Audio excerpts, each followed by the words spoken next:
with Dr. Alan Gray, principal of Washington County, father of two of my favorites, AJ Gray and Alicia Gray. Let's start with AJ. Do you still get nervous watching him play? Well, only time I get nervous is when it's time to shoot free throws. We got to work on those free throws. But other than that, I don't get nervous. Yeah, that was the only thing that could possibly be a flaw tonight.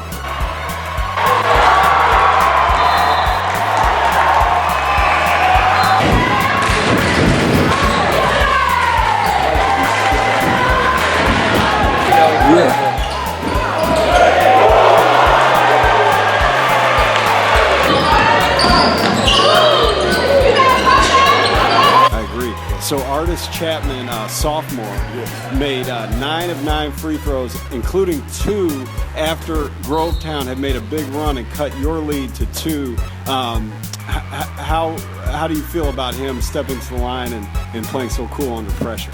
Artis plays with so much confidence. I believe he can make every shot he takes. Welcome to episode 2 of Region Race 2015. Today we're going to update the region standings and talk about who made major moves in the first week of region play. We're going to take a look at a special week in Class 3A statewide, and we're going to have a special bonus at the end of the show. Let's start with Region 3A standings.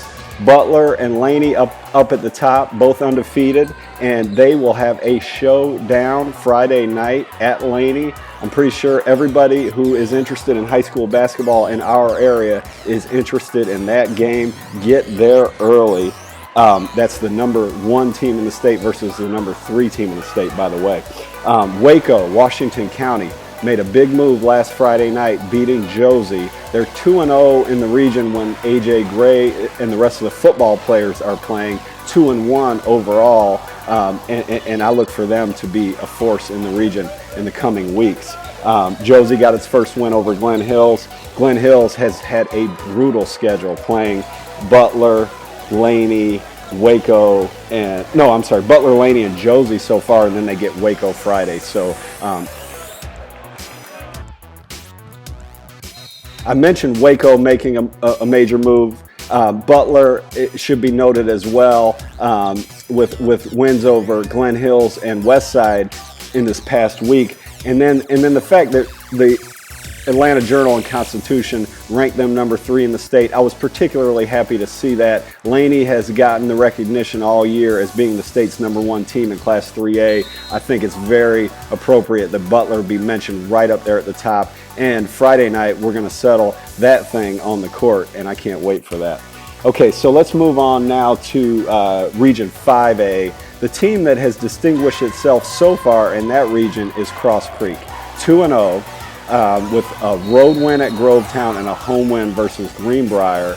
I got my first looks at Cross Creek this past week. I was at both games, and Mikkel Berry and Shandon Coleman, I had said that Richmond's Moses Lewis was the best guard in that region.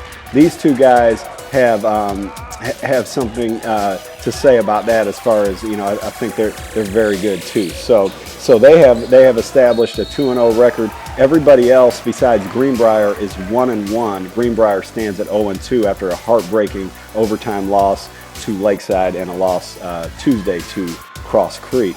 Now,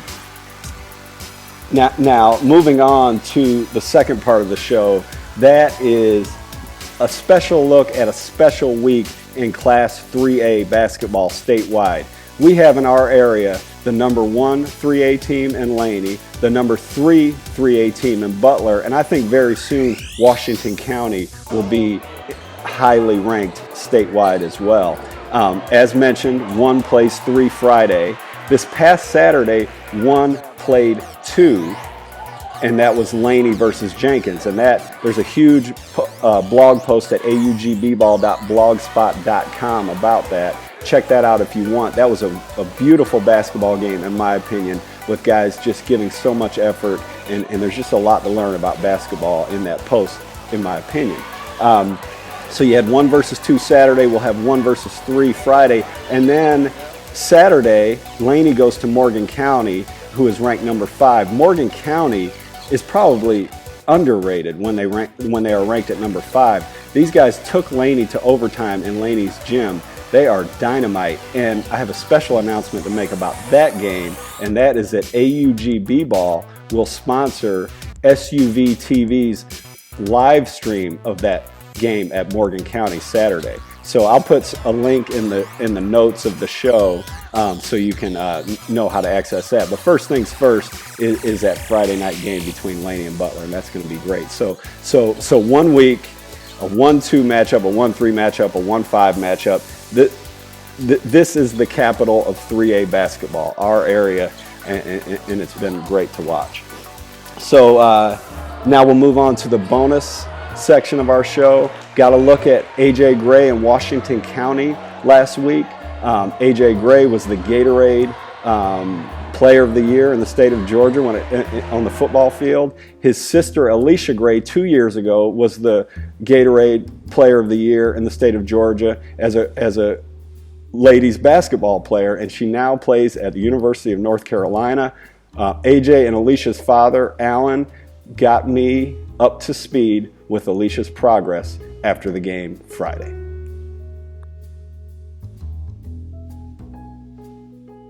Yes, sir. She's leading the team right now as a sophomore. She's averaging 17.6 points a game. Had a double-double today when they beat East Tennessee State. Wow. She's preseason All-ACC on the Wade list, and several other preseason lists that she's made. So she's having a good year at UNC, and so far pretty good career. Just passed Coach Lotta in the all-time three-point percentage. Wow. Now, she went, you got to maintain that. Yeah, she's got a couple years left. And the minimum is 70, so at the minimum of 70, she's in first, but you talking about Coach Lotta, 380-some threes. Right. So just maintaining that. But she's having a good year and having a good time at UNC. Great. Well, thanks for your time, and I look forward to getting back to Sandersville. Absolutely, and thank you for your support.